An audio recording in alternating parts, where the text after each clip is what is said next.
The word for today is swap. What is swap in Forex? The Forex swap, or also known as rollover, is a type of interest charge on positions held overnight on the foreign exchange market. How do you calculate the swap charges?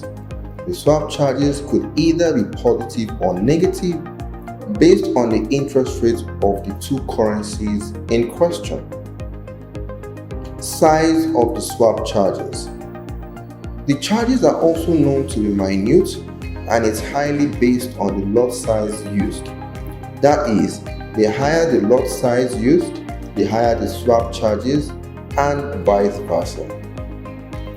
Swap charges for all traders. No, the charges doesn't apply to all traders, as we have the scalpers and intraday traders who don't hold trades overnight.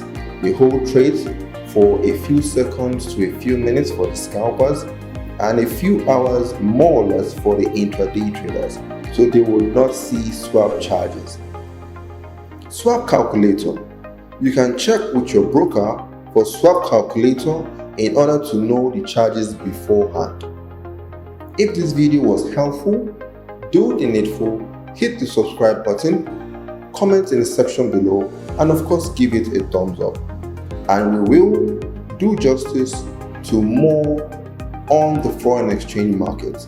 Thank you and enjoy the rest of your day.